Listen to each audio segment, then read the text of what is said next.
வணக்கம் அன்பர்களே. 2024 புத்தாண்டு பலன்கள்.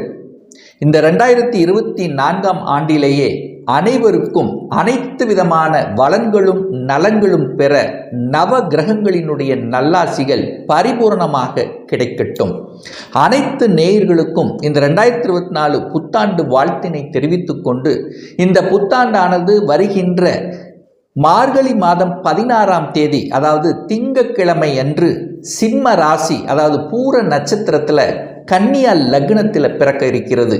தனுசு ராசி அன்பர்களே, இந்த 2024வது வருடம் இந்த தனுசு ராசி அன்பர்களுக்கு சாதிக்கக்கூடிய, எதிலும் வெற்றி பெறக்கூடிய, தன்னம்பிக்கையுடன் செயல்படுத்தக்கூடிய, உத்வேகத்துடன் செயல்படுத்தக்கூடிய ஒரு அற்புத ஆண்டு அப்படின்னு சொல்லணும்.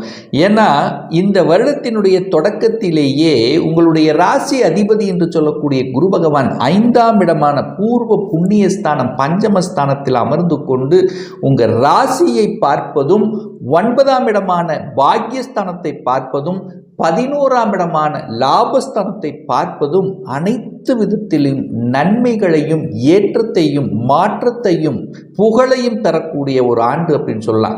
அதே சமயத்தில் சனி பகவானும் முயற்சி ஸ்தானத்தின் அதிபதி என்று சொல்லக்கூடியவனும், தனஸ்தானத்தின் அதிபதி என்று சொல்லக்கூடிய சனி பகவான் 3ஆம் இடத்தில் அமர்வது உங்களுக்கு அனைத்து விதத்திலும் மேன்மையை தரக்கூடிய, தைரிய வீரியத்தை தரக்கூடிய ஒரு அற்புத ஆண்டு. அப்போ சனி பகவானும் குரு பகவானும் இந்த வருடம் தொடக்கமே உங்களுக்கு சிறப்பாக இருக்கிறதுனால எண்ணிய காரியங்கள் எதிலும் தொட்டது துளங்கக்கூடிய ஒரு நல்ல ஆண்டு அப்படின்னு சொல்லணும். அப்போ பொருளாதாரத்தில் மேம்பாடு கிடைக்குமான நிச்சய பொருளாதாரம் சார்ந்த விஷயத்தில் ஏற்றத்தை தரக்கூடிய அமைப்பும், கணவன் மனைவிக்குள்ளே பார்த்தீங்கன்னா ஏதாவது ஒரு பிரச்சனைகள், பிரிந்திருந்தவர்கள் எல்லாம் ஒன்று சேர்வதற்கும், குடும்பத்தில் அமைதியும் மகிழ்ச்சி தரக்கூடிய தன்மையும், குடும்ப உறுப்பினர்கள் ஒன்றிணைக்கக்கூடிய தன்மையும், உங்களுடைய வாக்கு சார்ந்த விஷயத்தில் சிறப்பை தரக்கூடிய அமைப்பும் இந்த வருடம் உங்களுக்கு சிறப்பாக இருக்கு.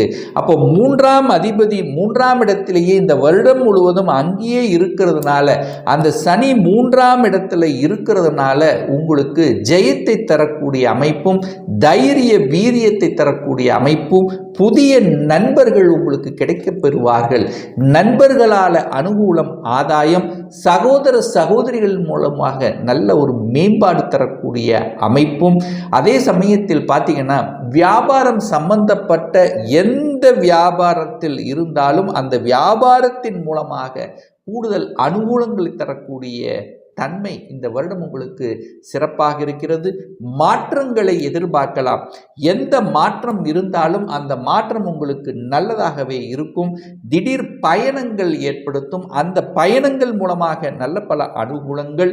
அதே சமயத்தில் இந்த டிராவல்ஸ், வாகனம் சம்பந்தப்பட்ட வாகன உதிரி பாகங்கள் தயாரிக்கக்கூடிய, இரும்பு சம்பந்தப்பட்ட துறையில் இருப்பவர்களுக்கு கூடுதல் வளர்ச்சி தரக்கூடிய தன்மையும், ரியல் எஸ்டேட் சார்ந்த துறையில் இருப்பவர்களுக்கு மேம்பாடு, அதாவது ரியல் எஸ்டேட்டில் பார்த்தீங்கன்னா பெயரை புகழை தரக்கூடிய அமைப்பும் உங்களுக்கு சிறப்பாக இருக்கிறது. 4ஆம் இடத்தில் ராகு பகவான் அமர்ந்து பிரம்மாண்டத்தை கொடுக்கக்கூடிய அமைப்பு, அதாவது பிரம்மாண்டமாக ஒரு வீடு, ராகுனாலே பிரம்மாண்டம், அப்போ ஒரு பெரிய வீடு கட்டணும் அப்படிங்கிற அமைப்பு உங்களுக்கு வருகிறது. அதுவும் கடனை வாங்கி வீடை கட்டக்கூடிய யோகம், அதாவது ஏப்ரலுக்கு அப்புறம் பார்த்தீங்கன்னா நீங்கள் நினைத்த காரியங்கள், வீடு அப்படிங்கிற அமைப்பு உங்களுக்கு சிறப்பாக இருக்குது. கடன் கேட்டிங்கன்னா கடன் கிடைக்கும். அதே சமயத்தில் வியாபார வளர்ச்சி, அதாவது ஒரு பெரிய வியாபாரம் விஸ்தரிக்கணும் அப்படின்னாலும் அந்த அமைப்பு பிரம்மாண்டம், அதாவது பிரம்மாண்டம் அப்படிங்கிற தன்மையை கொடுக்கிற, எதையும் பெருசாக செய்யக்கூடிய தன்மை உங்களுக்கு இந்த வருடம் உங்களுக்கு சிறப்பாக இருக்கிறது. அதே சமயத்தில் கேது 10ஆம் இடத்துல உட்கார்ந்துருக்கார் அல்லவா, அப்போ 10இல் ஒரு பாவியாவது இருக்கணும் அப்படிங்கிற வகையில் எவ்வளவு பெரிய எதிர்ப்பு, பகை அப்படிங்கிற தொழில் ரீதியில் இருந்தாலும் அதையெல்லாம் தவிடுபொடியாக்கக்கூடிய தன்மையும் உங்களுக்கு சிறப்பாக இருக்கிறது.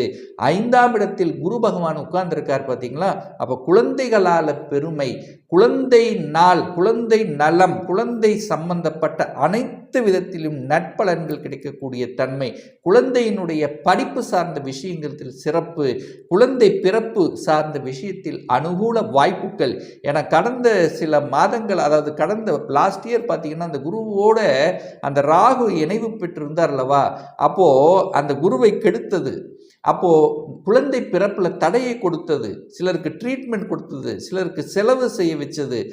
இந்த வருடங்கள் நிச்சயமாக இந்த ஏப்ரலுக்கு உள்ள இந்த குழந்தை சார்ந்த விஷயத்தில் அந்த பிறப்பு சம்பந்தப்பட்ட விஷயத்தை தடை எல்லாம் நிவர்த்தியாகி இந்த வருடத்தில் உங்களுடைய வீட்டில் மழலை சத்தம் கேட்கக்கூடிய வாய்ப்புகள் சிறப்பாக இருக்கிறது.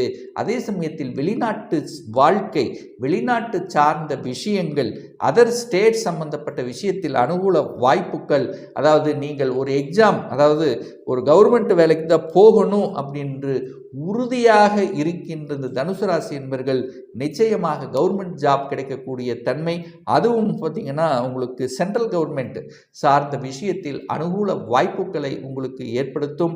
அப்போ குழந்தையினால் உங்களுக்கு அனுகூல வாய்ப்புகள், குழந்தைகளால் கருத்து வேறுபாடு ஏற்பட்டு பிரிந்தவர்கள் எல்லாம் ஒன்று சேர்வதற்கான வாய்ப்புகள். ஒரு சிலர் கடந்த சில வருடங்களாகவே வெளிநாட்டில் இருந்தாங்க, தாய்நாட்டுக்கு திரும்பி வரணும் அப்படின்ற அந்த தன்மையில் இருப்பவர்கள் நிச்சயமாக தாய்நாட்டுக்கு வரக்கூடிய வாய்ப்புகளும் சந்தர்ப்பங்களும் இந்த வருடத்தினுடைய, அதாவது ஏப்ரலுக்கு அப்புறம் உங்களுக்கு சிறப்பாக இருக்குது அப்படின்னு சொல்லணும். அதே சமயத்தில் இந்த ஏப்ரலுக்கு அப்புறம் பார்த்தீங்கன்னா அந்த குரு போய் 6ஆம் இடத்துல போய் மறைகிறார். அப்போ கடன் உங்களுக்கு வளர்ச்சியை கொடுக்கும். அப்போ கடன் அதிகமாகக்கூடிய வாய்ப்புகளை ஏற்படுத்தும். அந்த கடனினால நீங்கள் ஏதாவது ஒரு வீடு, இந்த மாதிரி சுப விஷயங்களை செய்து கொள்வது உங்களுக்கு உத்தமத்தை ஏற்படுத்தும். ஒரு சிலர் பார்த்தீங்கன்னா இந்த வயிறு சம்பந்தப்பட்ட, ஜீரணம் சம்பந்தப்பட்ட சின்ன சின்ன தொந்தரவுகள் கொடுக்கும். ஸோ அதை மட்டும் கொஞ்சம் கரெக்டாக நீங்கள் பார்த்து கொள்வதும் உங்களுக்கு சிறப்பை ஏற்படுத்தி கொடுக்கும். திருமணம் சார்ந்த அனைத்து விதமான சுப காரியங்கள் இந்த ஏப்ரல் மாதத்துக்குள்ளே உங்களுக்கு நல்லது நடக்கக்கூடிய அம்சங்கள் சிறப்பாக இருக்கிறது. கூட்டு தொழில் செய்யக்கூடிய யோகங்கள் என்பது உண்டு. கூட்டு தொழில் இருப்பவர்களுக்கு கூடுதல் லாபத்தை தரக்கூடிய சந்தர்ப்பங்கள். கூட்டு தொழில் இருப்பவர்கள் இந்த கணக்கு சார்ந்த விஷயத்தில் மட்டும் கொஞ்சம் கவனம் எடுத்துக்கணும் அப்படிங்கிறதையும் ஞாபகத்தில் வைத்துக் கொள்ளுங்கள். அதே சமயத்தில் சமூகம் சம்பந்தப்பட்ட வேலையில் இருப்பவர்களுக்கும் அதை எடுத்து செய்பவர்கள், சமூக பணியாற்றுபவர்களுக்கு என்ன ஒரு புகழை தரக்கூடிய அம்சம் உங்களுக்கு சிறப்பாக இருக்கிறது என்று சொல்லணும்.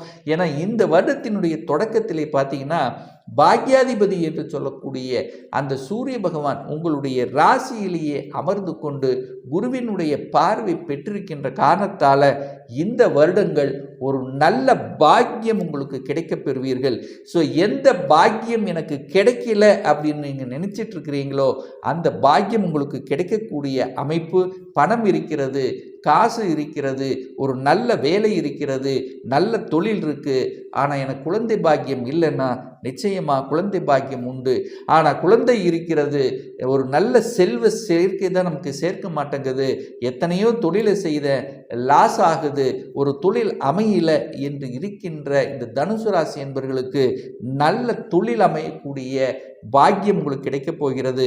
ஸோ ஏதாவது ஒரு பாக்கியம், அதாவது ரொம்ப நாளாக வெளிநாட்டுக்கு போகணும், வெளிநாட்டில் போய் வேலை செய்யணும் அப்படிங்கிற எண்ணம் கடந்த 4-5 வருடங்களாக இருக்கிறது, அதற்கான அமைப்பு வரலையே என்று ஏங்கிக் கொண்டிருந்தவர்களுக்கு நிச்சயமாக வெளிநாட்டு செல்லக்கூடிய பாக்கியங்கள் கிடைக்கப் போகிறது. அப்போ இந்த தனுசு ராசி என்பவர்கள் ஒரு பாக்கிய கிடைக்கக்கூடிய ஒரு அற்புத ஆண்டு அப்படின்னு சொல்லலாம்.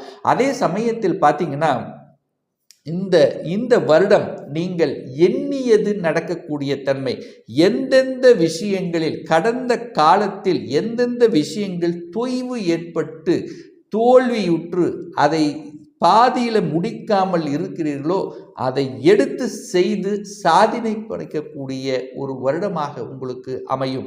அதே சமயத்தில் அந்த 5ஆம் இடத்தில் குரு பகவான் அமர்ந்து கொண்டு 11ஆம் இடத்தை பார்க்கிறார் அல்லவா, அந்த இயற்கையாகிய அந்த இறைவனுடைய அனுகிரகம் உங்களுக்கு இருக்கிறது. எந்தெந்த கோயிலுக்கு சென்று பிரார்த்தனை பண்ணணும் அப்படின்னு, கோயிலுக்கு செல்லணும், யாத்திரை செல்லணும் என்று ஆசைப்பட்டு கொண்டிருந்தீர்களோ அந்த ஆசைகள் நிறைவேறும். வெளிநாட்டுக்கு செல்லக்கூடிய தன்மைகள் இது எல்லாமே உங்களுக்கு சிறப்பாக இருக்கிறது அப்படின்னு சொல்லணும். ஏன் இது ஸ்ட்ராங்காக சொல்கிறேன்னா, அந்த குரு பகவான் 6ஆம் இடத்திலிருந்து 12ஆம் இடத்தை பார்க்கிறார். அப்போ 12ஆம் இடத்தை பார்க்கும் பொழுது அந்த 12ஆம் இடம் என்பது அயன சயன சுகஸ்தானம் அல்லவா, அயன சயன ஸ்தானம். அப்போ அயனம் உங்களுக்கு நன்றாக இருக்க போகிறது. அதாவது தூக்கம், இதுவரைக்கு தூக்கம் கெட்டவர்கள், தூக்கத்தை தொலைத்தவர்கள் ஒரு நல்ல தூக்கம் வரக்கூடிய ஒரு நல்ல ஆண்டு அப்படின்னு சொல்லணும். அப்போ ஒரு நல்ல தூக்கம் வருதுன்னா கவலைகள் மறைக்கிறது. அதாவது உங்களுக்கு இருந்து வந்த மன அழுத்தங்கள் இந்த வருடங்கள் குறைய போகிறது அப்படின்னு அர்த்தம். அதே சமயத்தில் 12 என்பது முதலீட்டை குறிக்கக்கூடிய அமைப்பு. அப்போ நீங்கள் முதலீடு செய்ய போகிறீர்கள், அதாவது ஒரு அசையா சொத்துக்களை வாங்க போகிறீர்கள் அப்படின்னு அர்த்தம். அதே சமயத்தில் விவசாயத்தில் இருக்கின்ற இந்த தனுசு ராசி அன்பர்களுக்கு பார்த்தீங்கன்னா, இந்த வருடம் உங்களுடைய ஸ்ட்ராட்டஜி பிளான்னால நீங்கள் விளைவிக்கின்ற அத்தனை பொருள்கள் மூலமாக லாபங்கள் கிடைக்கக்கூடியதும் மன மகிழ்ச்சியை கொடுக்கக்கூடிய ஒரு நல்ல ஆண்டாக அமையும். ஸோ ஆக மொத்தம் இந்த தனுசு ராசி அன்பர்களுக்கு ஒரு பொற்காலம், தொட்டது துளங்கக்கூடிய மனமகிழ்ச்சி தன்னம்பிக்கையோடு செயல்படக்கூடிய ஒரு அற்புதமான வருடம் என்று சொன்னால் அது மிகையாகாது.